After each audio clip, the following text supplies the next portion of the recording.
Hola a todos, en esta oportunidad hablaremos de la discapacidad intelectual. De acuerdo con la Asociación Americana de Discapacidades Intelectuales y del Desarrollo, la discapacidad intelectual se caracteriza por limitaciones significativas tanto en el funcionamiento intelectual como en la conducta adaptativa, tal y como se ha manifestado en habilidades adaptativas, conceptuales y prácticas. Esta discapacidad se origina antes de los 18 años. Teniendo en cuenta esta definición, tendremos en cuenta las premisas que van acompañadas y que clarifican el concepto. La primera es: las limitaciones en el funcionamiento presente deben considerarse en el contexto de ambientes comunitarios típicos de los iguales en edad y cultura. 2. Una evaluación válida ha de tener en cuenta la diversidad cultural y lingüística, así como las diferencias en comunicación y en aspectos sensoriales, motores y conductuales. Tercera, en una persona las limitaciones coexisten habitualmente con las capacidades. Cuarta, un propósito importante de la descripción de limitaciones es el desarrollo de un perfil de necesidades de apoyo. Quinto, y por último, si se mantienen apoyos personalizados apropiados durante un largo periodo, el funcionamiento en la vida de la persona con discapacidad intelectual generalmente mejorará. Este enfoque concibe la discapacidad como el ajuste entre las capacidades de la persona y el contexto en que éste funciona y los apoyos necesarios. Es importante tener en cuenta también la definición que hace el DSM-5 con relación al trastorno de desarrollo intelectual, que define como la discapacidad intelectual dentro de los trastornos del neurodesarrollo. La define como el grupo de afecciones cuyo inicio se sitúa en el periodo de desarrollo y que incluye limitaciones del funcionamiento intelectual como también del comportamiento adaptativo en los dominios conceptual, social y práctico. Es importante tener en cuenta que para esta definición se deben cumplir los tres criterios siguientes. El primero, deficiencias de las funciones intelectuales como el razonamiento, la resolución de problemas, la planificación, el pensamiento abstracto, el juicio, el aprendizaje académico y el aprendizaje a partir de la experiencia, comprobado mediante la evaluación clínica y pruebas de inteligencia estandarizadas individualizadas. 2. Deficiencias del comportamiento adaptativo que producen fracaso del cumplimiento de los estándares de desarrollo y socioculturales para la autonomía personal y la responsabilidad social.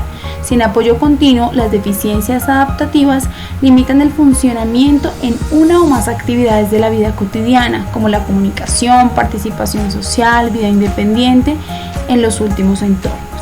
Tercero, inicio de las deficiencias intelectuales y adaptativas durante el periodo de desarrollo. Considerando lo anterior, hablaremos de las teorías explicativas.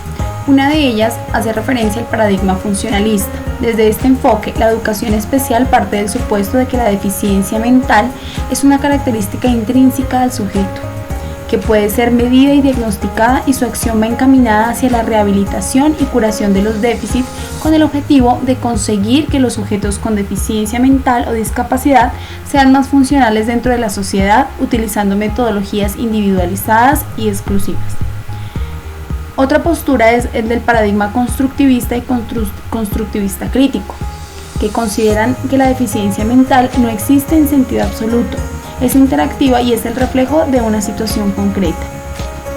Otra de las teorías es la del desarrollo, que establecía que las personas con discapacidad intelectual pasan por las mismas etapas del desarrollo cognitivo que los demás sujetos, aunque de una forma más lenta. La teoría del afecto específico, según Luria, sostenía que las personas con discapacidad intelectual se caracterizan por algunos defectos específicos en los procesos mentales, lo que tiene como consecuencia un procesamiento deficiente de la información. Por último, Molina y García afirman que siguen los mismos estadios evolutivos en su desarrollo cognitivo en aquellos casos en los que la base de la discapacidad no es orgánica, aunque también puede suceder esto en algunos casos cuyo origen es orgánico. Procedo ahora a hablar de los tipos de discapacidad intelectual y su clasificación. Según el DSM-5, propone una clasificación del trastorno del desarrollo intelectual en función de la gravedad, medida según el funcionamiento adaptativo, ya que este es el que determina el nivel de apoyo requerido. Distingue entre leve, moderado, grave y profundo. Vamos a describir cada uno de ellos. En la discapacidad intelectual leve se incluye en la misma al alumnado cuya puntuación en CI sin llegar a 55-50 se sitúa por debajo de 75-70. Acerca de este tramo límite por arriba, en el DSM-5 se indica que se podría diagnosticar discapacidad leve con un cociente intelectual entre 70 y 75 si existe un déficit significativo en la conducta adaptativa, pero no cuando no exista.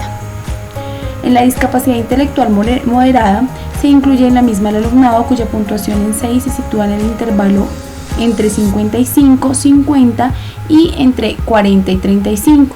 La conducta adaptativa de este alumnado suele verse afectada en todas las áreas del desarrollo.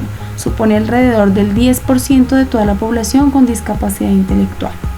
La discapacidad intelectual grave se incluye en la misma al alumnado cuya medida en CI se sitúa en el intervalo entre 35-40 y 20-25 y supone el 3,4% del total de la discapacidad intelectual. Y la discapacidad intelectual profunda, también llamada pluridiscapacidad, se da en la mayoría de este alumnado cuando presenta una alteración neurológica identificada que explica esta discapacidad, la confluencia con otras, de ahí el término de pluridiscapacidad, que de ahí se le asocia, y la gran diversidad que se da dentro del grupo. Por este motivo, uno de los ámbitos de atención prioritaria es el de la salud física. La medida del CI de este alumnado queda por debajo del 20 y 25 y supone el 1,2% del total de la discapacidad intelectual. Abordaremos entonces las características clínicas. A continuación, las características clínicas más significativas en términos de capacidades básicas diferenciadas en cada tipología. Características clínicas, discapacidad intelectual leve. Empezaremos por las corporales y motrices. En ellas se identifican ligeros déficits sensoriales y o motores. En la autonomía, aspectos personales y sociales, se identifican los siguientes. En general, aunque de forma más lenta, llegan a alcanzar completa autonomía para el cuidado personal y en actividades de la vida diaria. Se implican de forma efectiva en tareas adecuadas a sus posibilidades. A menudo la historia personal supone un cúmulo de fracasos con baja autoestima y posibles actitudes de ansiedad.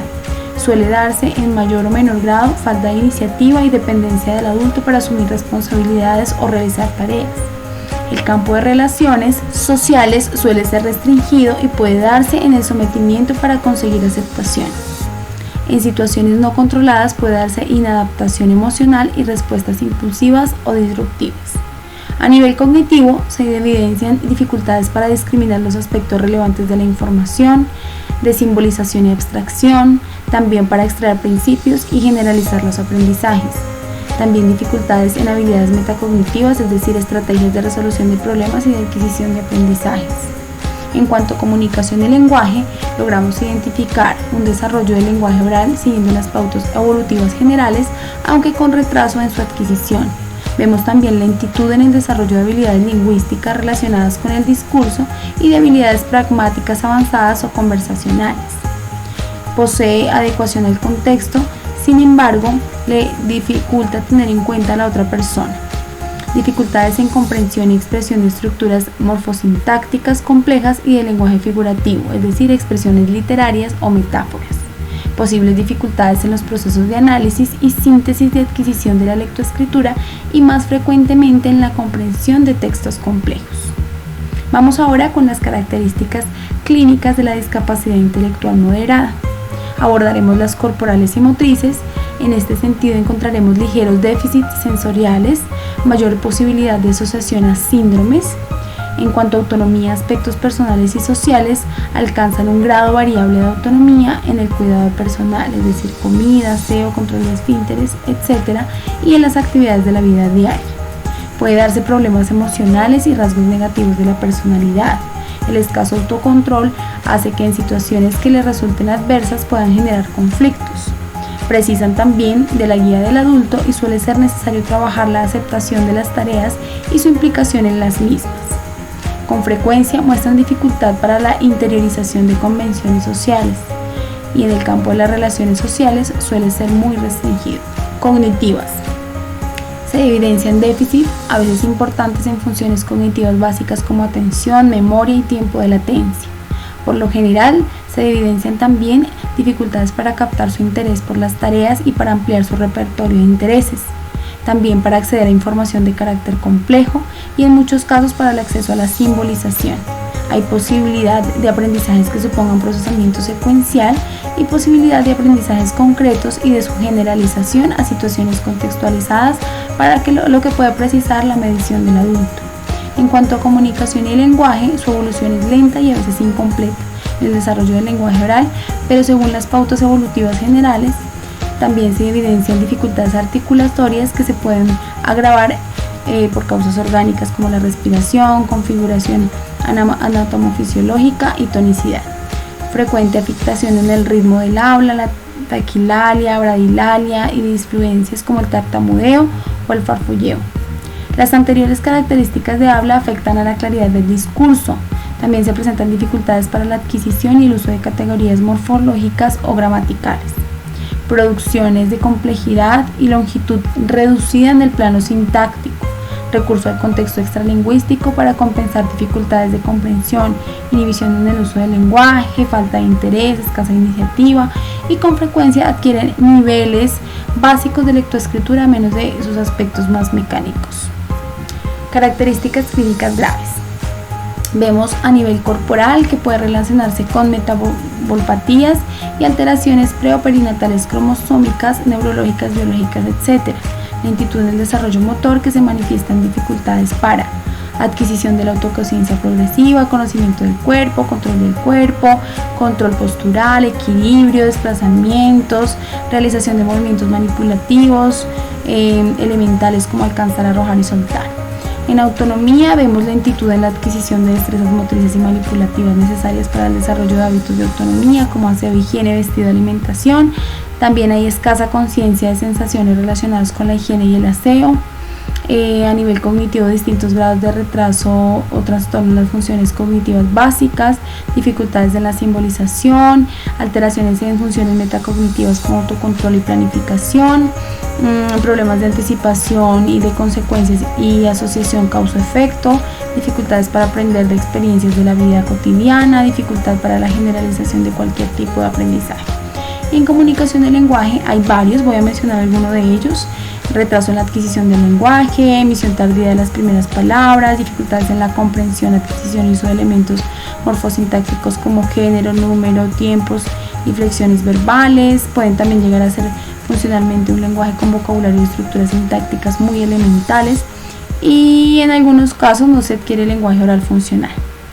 En cuanto a equilibrio personal, se ve pasividad y dependencia del adulto, limitado control de impulsos, baja tolerancia a la frustración, dificultad de adaptación a nuevas situaciones, escasa autoconfianza y bajo nivel de autoestima, negativismo en mayor o menor grado a las propuestas del adulto, etc. En cuanto a la actuación e inserción laboral, hay una escasa iniciativa en las interacciones, importante dependencia del adulto, dificultades de adaptación con personas no conocidas y también para el aprendizaje espontáneo de habilidades sociales. Por último, hablamos de las características clínicas en discapacidad intelectual profunda.